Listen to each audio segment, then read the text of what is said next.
29 से विभाज्य संख्याएं।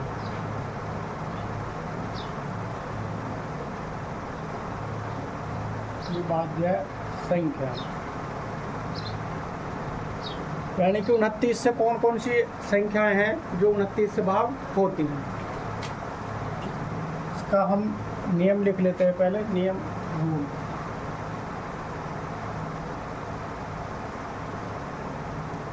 यदि संख्या के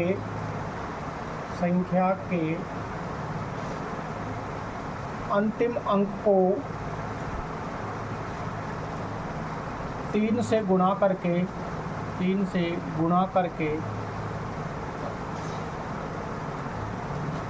बची संख्या में जोड़ दें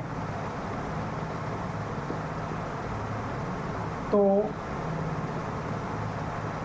जोड़ दें और बची संख्या 29 से भाग हो जाए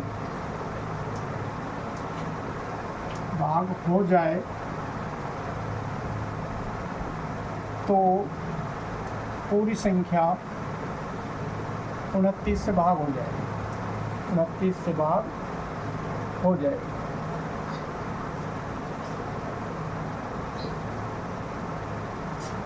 उनतीस से विभाज्य संख्याएं। नियम है, यदि संख्या के अंतिम अंक को 3 से गुणा करके बची संख्या में जोड़ दें और बची संख्या 29 से भाग हो जाए तो पूरी संख्या 29 से भाग हो जाएगी। जैसे मान लो 29 का कोई वो है, गुणनखंड है कोई 29 का, जैसे मान लीजिए 435, 638। इनमें क्या करना है, जैसे लास्ट का जो अंक है 435 संख्या है, इसमें लास्ट का अंक क्या है बेटा 5 के अंकों को हमने 3 से गुणा करना है। कितना हो गया 15। तो बची हुई संख्या जो 43 उसमें जोड़ देंगे, कितना हो गए 58। अब 58 को देखते हैं 29 से भाग करके तो पूरा भाग हो जाएगा। तो एक जो 58 संख्या बची है ये हमारी 29 से भाग हो रही है तो पूरी संख्या हमारी 29 से भाग हो जाएगी। जैसे ये है 638, इसमें जो लास्ट का अंक है क्या है, अंतिम अंक 8 को हम 3 से गुणा कर लेंगे, 8 तिया 24। बची संख्या में हम जोड़ देंगे 7 87। ठीक है। अगर 29 को पहाड़े में 87 भी तुमने लगे कि भाई ये हार्ड है तो क्या करेंगे, इसका जो लास्ट का अंक है इसको फिर से ऐसा कर लेंगे 3 से गुणा, 7 तिया 21 और बची संख्या हम जोड़ देंगे, कितना हो गए 29। अब 29 तो 29 से भाग हो जाएगा।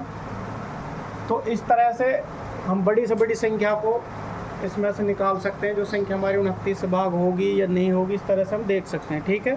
तो कोई भी संख्या आप लेकर भी चेक कर सकते हो, 2-4 संख्या। नेक्स्ट है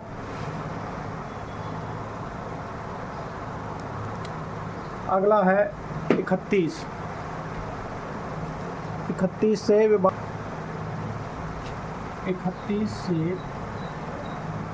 विभाज्य संख्या। एक डिविजिबिलिटी रूल है 31 का। 31 से कौन संख्याएं भाग होती हैं, जिन संख्याओं के अंतिम अंक को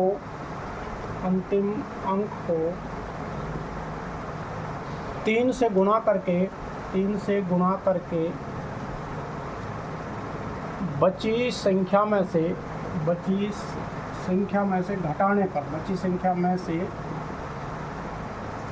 घटाने पर प्राप्त संख्या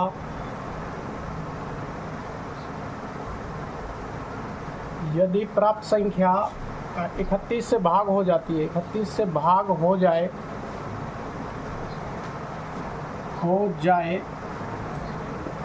या प्राप्त संख्या 0 हो, तो वो पूरी संख्या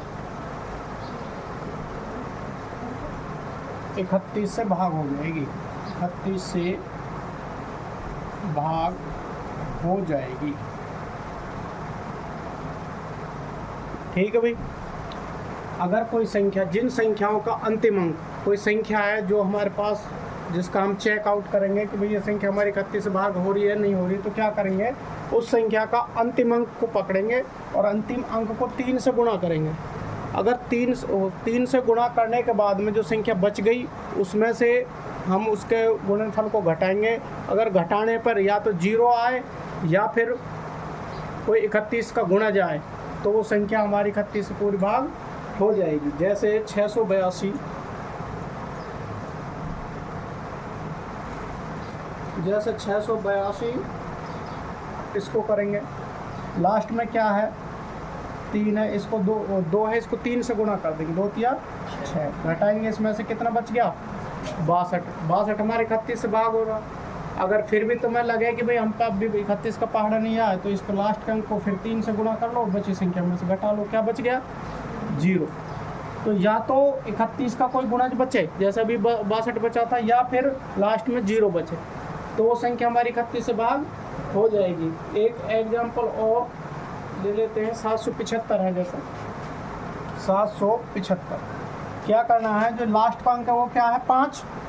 इस 5 को हम 3 से गुणा करेंगे, कितना होगा, 3 पंजे 15। इसमें से बची संख्या जो हमारे पास है वो 77 है, इसमें से घटाएंगे इसको, तो 2 और ये 62, ये भी 62 बच गया।